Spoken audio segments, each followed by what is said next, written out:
Chittaranjan Das, born on 5th November 1870, Calcutta, now Kolkata, India, died on 16 June 1925, Darjeeling. Politician and leader of the Swaraj Independence Party in Bengal under British rule.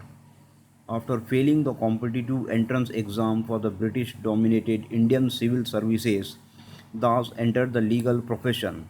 He defended many accused of political offences and took an active part in nationalistic journalism, bitterly opposing British rule in India and rejecting all ideas of political or economic development of India along western lines.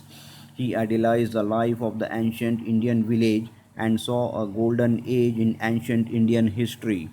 He supported the non-cooperation movement launched against British rule by Mahatma Gandhi and in 1921 was imprisoned for 6 months as a political offender. In 1922, he became president of the Indian National Congress. Under his leadership, the Congress abandoned its intentions to boycott colonially sponsored elections for provincial councils. It decided instead to participate in order to seek positions that would permit them to obstruct governmental business from within. Later, when the Swarajists were returned as the largest party in Bengal, Das declined the post of chief minister, stating that his aim was to wreck the existing government, not to cooperate with it. In 1924, he was elected mayor of Calcutta, now Kolkata, and tried to improve the lot of the city's neglected Indian population in 1925. There were some signs of a possible compromise between Das and Lord Birkenhead, the Secretary of State for India, but Das died before any agreement could be reached. Maulana Abdul Kalam Azad was born on 11th November 1888, Mecca, now in Saudi Arabia, died on 22nd February 1958, New Delhi, India. Islamic theologian who was one of the leaders of the Indian independence movement against British rule in the first half of the 20th century. He was highly respected throughout his life as a man of high moral integrity. Azad was the son of an Indian Muslim scholar living in Mecca and his Arabic wife. The family moved back to India when he was young and he received a traditional Islamic education at home from his father and other Islamic scholars rather than at a madrasa Islamic school. However, he was also influenced by the emphasis that Indian educator Sir Said Ahmad Khan placed on getting a well-rounded education, and he learned English without his father's knowledge. Azad became active in journalism when he was in his late teens, and in 1912 he began publishing a weekly Urdu language newspaper in Calcutta, Al Hilal, The Crescent. The paper quickly became highly influential in the Muslim community for its anti-British stance, notably for its criticism of Indian Muslims who were loyal to the British. Al Hilal was soon banned by British authorities, as was a second weekly newspaper that he had started. By 1916, he had been banished to Ranchi in present day Jharkhand state, where he remained until the beginning of 1920. Back in Calcutta, he joined the Indian National Congress and galvanized India's Muslim community through an appeal to pan Islamic ideals. He was particularly active in the short-lived Khilafat movement 1920-24, which defended the Ottoman Sultan as the Caliph, the head of the worldwide Muslim community, and even briefly enlisted the support of Mohandas Karamchand Gandhi. Azad and Gandhi became close, and Azad was involved in Gandhiji's various civil disobedience satyagraha campaigns, including the Salt March 1930. He was imprisoned several times between 1920 and 1945, including for his participation in the anti-British Quit India campaign during World War II. Azad was president of the Congress Party in 1923 and again in 1940 to 46, though the party was largely inactive during much of his second term, since nearly all of its leadership was in prison. After the war, Azad was one of the Indian leaders who negotiated for Indian independence with the British. He tirelessly advocated for a single India that would embrace both Hindus and Muslims while strongly opposing the partition of British India into independent India and Pakistan. He later blamed both Congress party leaders and Muhammad Ali Jinnah, the founder of Pakistan, for the ultimate division of the subcontinent. After the two separate countries were established, he served as Minister of Education in the Indian government of Jawaharlal Nehru from 1947 until his death. His autobiography, India Wins Freedom, was published posthumously in 1959. In 1992, decades after his death, Azad was awarded the Bharat Ratna, India's highest civilian award. Motilal Nehru, in full Pandit Motilal Nehru, born on 6th May 1861, Delhi, India, died on 6th February 1931, Lucknow, a leader of the Indian independence movement, co-founder of the Swaraj Self-Rule Party, and the father of India's first Prime Minister Jawaharlal Nehru.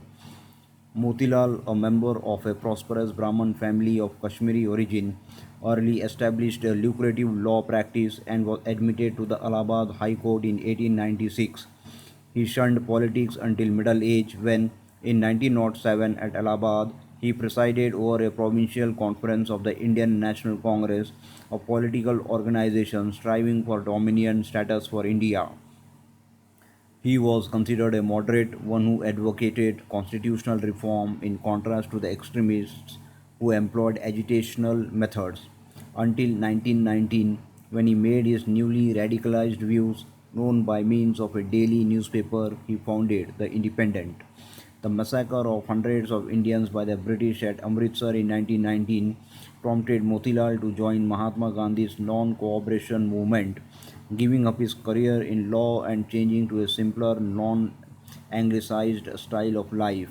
In 1921, both he and Jawaharlal Nehru were arrested by the British and jailed for 6 months. In 1923, Motilal helped found the Swaraj Party 1923 to 27, the policy of which was to win election to the Central Legislative Assembly and obstruct its proceedings from within. In 1928, he wrote the Congress Party's Nehru Report, a future constitution for independent India, based on the granting of dominion status. After the British rejected these proposals, Motilal participated in the civil disobedience movement of 1930 that was related to the Salt March for which he was imprisoned. He died soon after release. Ram Manohar Lohia. Ram Manohar Lohia was born on 23rd March 1910, Akbarpur, India, died 12th October 1967, New Delhi. Indian politician and activist who was a prominent figure in socialist politics and in the movement toward Indian independence. Much of his career was devoted to combating injustice through the development of a distinctly Indian version of socialism. Lohia was born to a family of merchants. Following the death of his mother when he was two, he was raised primarily by his grandparents, although his father's commitment to Indian nationalism influenced him during his childhood. Lohia attended Banaras Hindu University before earning a bachelor's degree in 1929 from the University of Calcutta and a doctorate in 1932 from the University of Berlin, where he studied economics and politics. In 1934, Lohia became actively involved in the Congress Socialist Party, founded that year as a left wing group within the Indian National Congress. He served on the Congress Socialist Party Executive Committee and edited its weekly journal. A vehement opponent of Indian participation on the side of Great Britain in World War II, he was arrested for anti British remarks in 1939 and again in 1940. The latter incident resulted in an 18-month imprisonment, with the emergence in 1942 of the Quit India movement, a campaign initiated by Mohandas Karamchand Gandhi to urge the withdrawal of British authorities from India. Lohia and other Congress Socialist Party leaders such as Jaya Prakash Narayan mobilized support from the underground. For such resistance activities, he was jailed again in 1944 to 46. During and after India's transition to independence in 1947, Lohia continued to play an active role in its politics. At loggerheads with Prime Minister Jawaharlal Nehru on several issues, however, Lohia and other Congress Socialist Party members left the Congress in 1948. He became a member of the Praja Socialist Party upon its formation in 1952 and served as General Secretary for a brief period, but internecine conflicts led to his resignation in 1955. Later that year, Lohia established a new socialist party for which he became chairman as well as editor of its journal Mankind. A spellbinding orator and a passionate and perceptive writer, he advocated for various socio political reforms in his capacity as party leader, including the abolition of the caste system, the adoption of Hindi as India's national language, and stronger protection of civil liberties. In 1963, Lohia was elected to the Lok Sabha, the lower house of parliament, where he was noted for his sharp criticism of government policies. Although his parliamentary influence was ultimately limited, his progressive views, which he expressed in numerous publications, proved inspirational to many Indians.